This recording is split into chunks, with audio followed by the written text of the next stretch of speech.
Okay guys, here's part 2. I finally finished it. It took me a lot more drilling than I thought it would because I didn't get the right size drill bit that I thought I did, so I had to drill it out a little bit more than I thought. So here you can see all the switches are installed up above it. So when you have the top on, when you have this guy on, they will be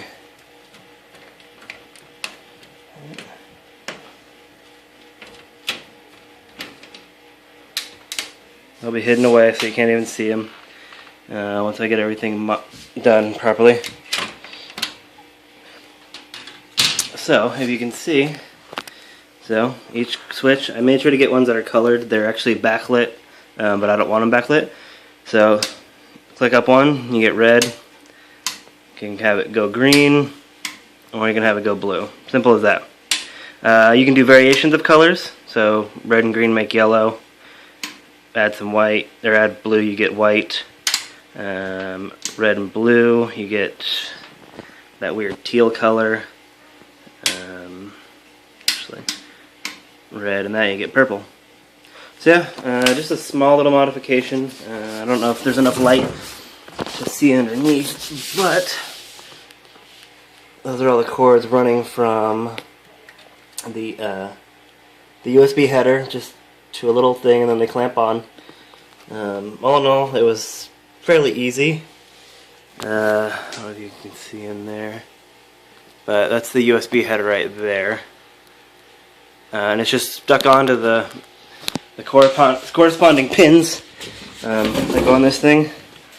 So yeah, if I have all of them turned off, it goes black, which is nice if I don't want any light on in the case.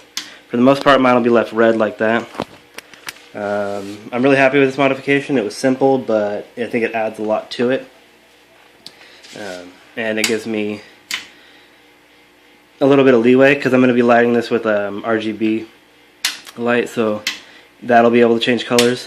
Next, I'm going to have a couple more switches up here, I think. They're also going to be hidden. Those will be, what was that going to be? I'll probably have my power and reset up here too, even though I'm using a remote controlled start, so I won't need them, but I'll have them in case I lose my thing or whatever. But yeah, I really like this mod. It was pretty easy, and I think it adds a lot to it. I'm getting to the point where I'm about ready to start kind of throwing everything together. I got to flush out my radiators, and then I could start mounting them officially. So what I'm going to do is I'm not planning on painting the actual case. So anywhere where I've cut it, I'm going to leave that, but I am going to paint the plastics. So when I have everything kind of done, I'm going to tape off everything that I don't want paint on, obviously, and spray it down. It'll be like a matte black finish. I'm going to pre-sand this and get some self-etching primer. I'm getting there. It's just, and with Haswell just releasing, I've narrowed it down to a couple boards that I plan on getting, some more than others. I'm kind of confined for space in there because I want boards with a low heat sink so that I can fit, hopefully, 2 sets of fans on this radiator. If not, that's going to suck.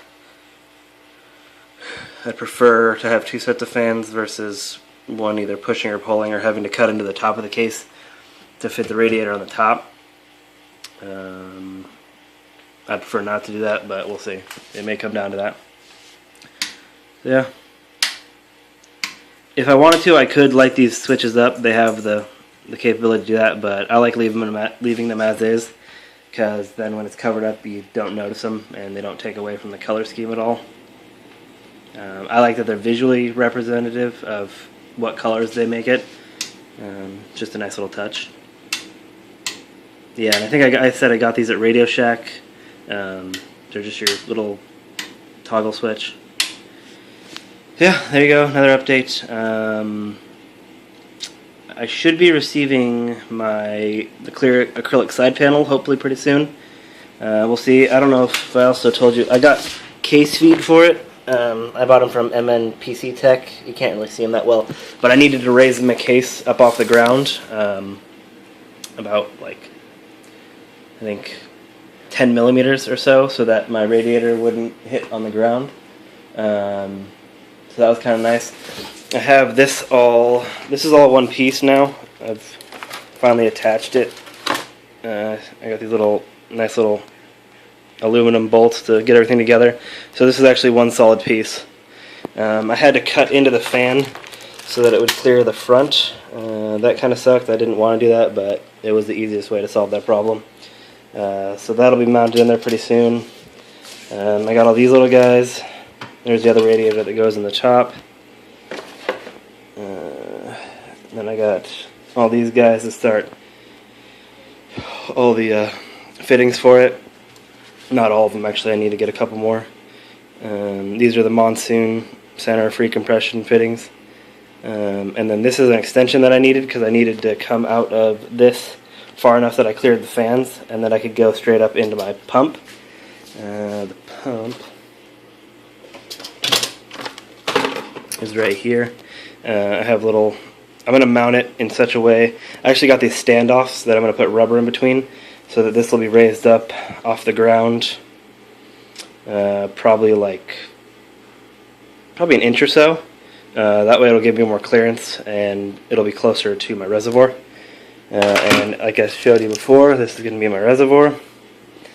And then up to the top of the case I'm going to run a fill port, which that is right here. I just haven't installed it yet.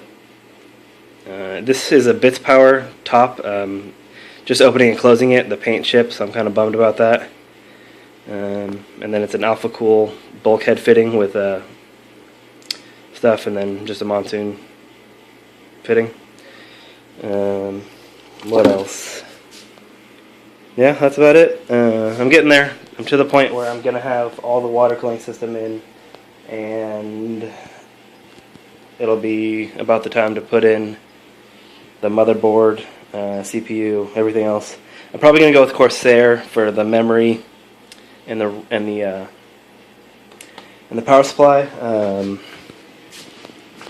Board, I'm looking at the Asus ones just because they fit the scheme of red and black pretty well. If something else is better, I might change towards that. I'm really excited about Haswell and how the boards have mSATA pre-built, as well as wireless for Bluetooth and wireless AC, the new wireless standard. That's kind of cool and makes it future-proof for a while. I definitely want an SSD in here, but I'm also probably going to have a mechanical drive just for storing music and stuff. Yeah, we're getting there. It's a long process, taking me... I mean, part of me wishes that I would have just, spent the $450 and bought a CaseLab case.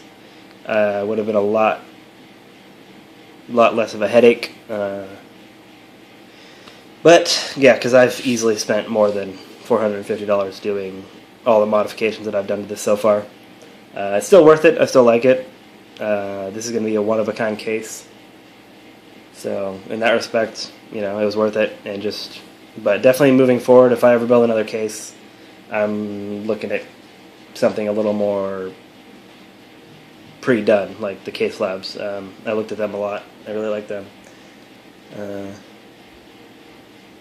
So yeah, wrapping up. Hopefully next time I'll have an overview of everything at least put together as far as the water cooling loop goes. If not, I'm hoping to have this thing done within a month and a half.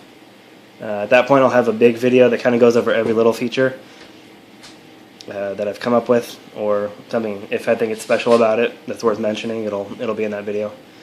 Alright, have a good one.